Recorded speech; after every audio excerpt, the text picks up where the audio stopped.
मोहिनी एकादशी।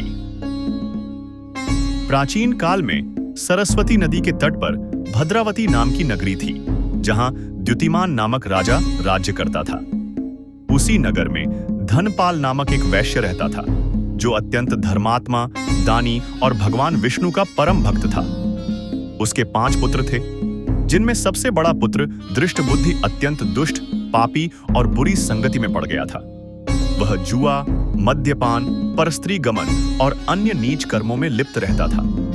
बार बार समझाने पर भी जब वह नहीं सुधरा, तो धनपाल ने उसे कुछ धन और आभूषण देकर घर से निकाल दिया। घर से निकाले जाने के बाद दृष्टबुद्धि ने अपनी संपत्ति भी व्यर्थ कर दी और चोरी, डकैती, हिंसा जैसे पाप कर्मों में लिप्त हो गया। धीरे धीरे वह दरिद्र और अकेला हो गया। एक दिन भूख प्यास से व्याकुल होकर वह जंगल में भटकते हुए महर्षि कौंडिन्य के आश्रम पहुंचा। वैशाख माह का समय था।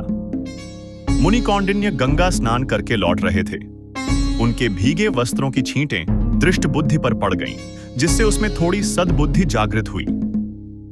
वह आशी के पास जाकर हाथ जोड़कर बोला, हे मुनिवर, मैंने जीवन में अनेक पाप किए हैं। कृपा करके मुझे ऐसा कोई उपाय बताइए जिससे मैं इन पापों से मुक्त हो सकूं। मुनि कौंडिन्य ने कहा, यदि तुम सचमुच प्रायश्चित चाहते हो तो वैशाख शुक्ल पक्ष की मोहिनी एकादशी का व्रत करो। इस व्रत के प्रभाव से मनुष्य के जन्म जन्मांतर के पाप भी नष्ट हो जाते हैं।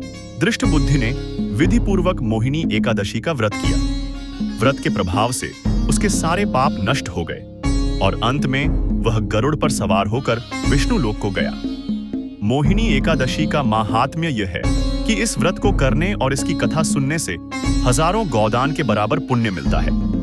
भगवान विष्णु ने इसी तिथि पर समुद्र मंथन के समय मोहिनी रूप में अवतार लेकर देवताओं को अमृत दिलाया था।